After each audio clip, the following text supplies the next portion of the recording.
Hey guys, what's up? Welcome back. This is my review for House of the Dragon Season 2, Episode 2.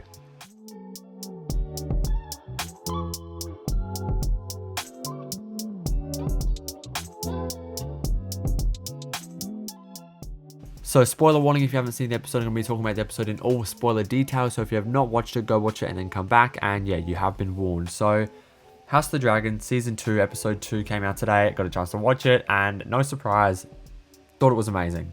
Episode 1, I also thought was amazing. I love House of the Dragon. It was one of the best shows of 2022 when it came out. Season 1 was incredible, and I think this season is on par. Like, it's even starting, it's like sort of starting out as strong as Season 1 left off. Like, I think with Season 1, the second half, like, I loved the whole thing.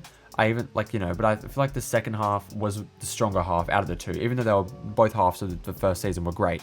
I feel like the second half just feels like it's as good as... Although I feel like the first half of, like the first couple episodes of House of the Dragon feel like they're as good as the end of House of the Dragon Season 1. That's how I feel. I feel like it was, this episode and last episode were so good and so entertaining, and I just love being in this world. I love seeing everyone interact. I love the politics of it, and I love that it's like a massive chessboard. I love it. It's Game of Thrones, you know, like that's what it is, and it's just so good.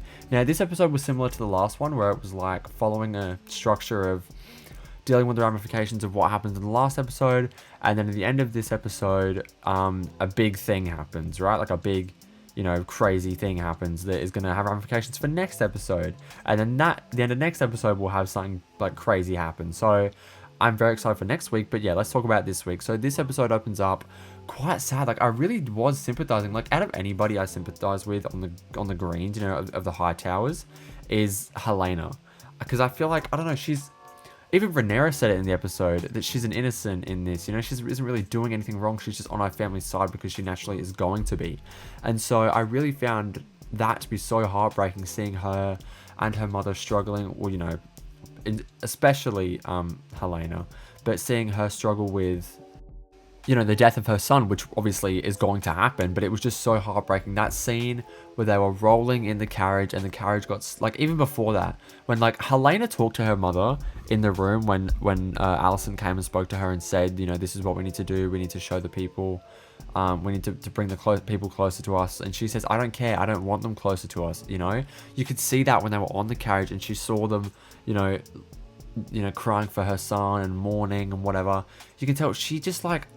doesn't hate, she hates them. I don't know, she doesn't like them. She's like, you people have no idea what loss is, you know, this is my son. I don't know why you people are acting like you lost a son when it was my son, you know. I guess she feels like nobody understands, and then it all feels like a show, you know. And so the whole thing was heartbreaking. So excellent cinematography in this episode, by the way. House of the Dragon always has great cinematography, but the cinematography in particular in this episode was spectacular, especially that carriage scene. I thought there were just so many beautiful shots of Alicent and Helaena together. The close-up of Helena's face with the black veil over it looked amazing. The outfits in this show, by the way, are amazing. They always look so cool and just so awesome, and they're so fun to look at. But yeah, that whole scene was terrifying, by the way. When the carriage, like, wheel got stuck and the body of the baby was shaking and you saw the baby's head stitched back on, that was so fucked up and so heartbreaking. And, like, but Otto, you know, they're smart for playing it like, you know, I'm not saying Team Green or anything, but they're smart for playing it like Rhaenyra the Cruel. Look what Rhaenyra has done, you know, showing the people, bringing the people to their side. You know, it's very smart. Even though I'm not on Team Green at all, it is a very smart move. And like I said, this entire show is about moves and counter moves, basically. It's chess. This entire show is one giant board of chess. But anyway, Rhaenyra and Daemon have like a massive fight, basically, and Daemon leaves to go do whatever he's going to do next episode. I'm sure we'll see. But that whole thing, the dialogue was incredible. I was hanging off of every word. Daemon saying I should have been king. I always should have been king. My brother was afraid of me. That's why he, you know, exiled me. That's why he cast me out. He was jealous of me. Things like that. And Rhaenyra saying he was not jealous of you. He couldn't trust you, and neither can I. I have never trusted you. Like, it just, the acting is on point. It's so fucking great from both of them. I love it. I love watching it. I love watching these two great actors just go at it, you know. It's so fun. But yeah, like we're getting more into Rhaenyra and Daemon's relationship, where she was like a child when she fell for him, you know, her fucking uncle, which is just obviously disgusting in and of itself. But you just got to suspend disbelief when it's Game of Thrones, when it's House of the Dragon. But she was a child when she fell for him, and now she's older. She sees what he is, you know. She sees why her father didn't trust him. She sees these things. She sees, you know, like she sees what her father saw in Daemon, basically. And so I don't know what's going to happen with their relationship, if they're going to stay together.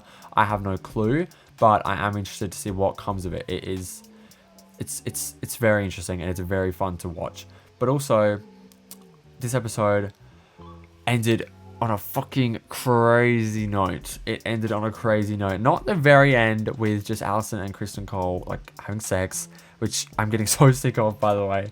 I really am. Like, what's happening with this? I understand that he's doing it to get back at Rhaenyra, and she's like, I don't even know why she's doing it, because I understand she has needs, but Kristen Cole, really?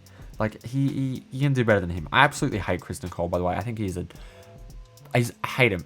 I think he's a good... The actor who plays him is good. He's like a good character in terms of being well written. But I fucking hate him. I have never wanted to see a character die a more gruesome death than I have wanted to see him die. He's so insufferable. He's such a whiny little bitch. Like, especially what he did to Sir... Was it Eric or Arik? I can't remember. I think it was Arik. Well, especially what he did to Arik, you know, forcing him to go kill his own brother, was so fucked. And manipulating him, saying, if you do this, you will be... You know, you will be seen as a hero. You will be triumphant. That was so fucked up. Go do it yourself, Kristen. I don't give a shit if you don't have a twin there. Fucking do it yourself. Like, oh, it was so frustrating. But, yeah, seeing that whole sequence at the end was crazy, by the way, which I'll get to. But, yeah, we get some more character, like, to see more the inside of Aemond's character. I'm getting the names mixed up because every name in House of the Dragon is so similar. But Aemond's character, we see that he feels guilty about Lucerys, which, by the way, I don't not give a shit. Like, I understand you feel guilty. I don't accept your apology. You're not a good person. You did that to yourself. You know, you brought this on yourself. And by the way, the cinematography of him in like that brothel, he sort of looked like a fetus when he was lying on that woman's lap. I don't know. It was like kind of eerie in a way. He sort of looked like a fetus, like Voldemort, sort of like, you know, in Harry Potter, where the end of Harry Potter, where Harry is like in the white like heaven sort of space, and he looks under something and he sees like the fetus Voldemort. That's what it looked like to me. But anyway, yeah, so I understand he feels bad. I do not forgive Aemond at all. You started this whole thing. Fuck you. But anyway, moving on. Yeah, so Otto is no longer the hand. Aegon has decided to give Sir Kristen Cole the hand, because he feels he's obviously being manipulated by Larys. That was even said in last episode. Larys was like, you need your own hand. He was your father's hand. And, you know, we even see that Otto did love Viserys. You know, he's very fond of him. He was even saying at this episode, you know, Viserys is dead, and, you know, we're all worse off for it, or something like that, right? And so that was quite sad to see, honestly. But yeah, so now Sir Kristen Cole's the hand. But anyway, the end of the episode was crazy. So Lady Mysaria walking out, being dismissed by Rhaenyra, by the way, which was a great scene. I love Lady Mysaria. I hope she comes back. But walking out, being dismissed by Rhaenyra, she sees Sir Arik walking in.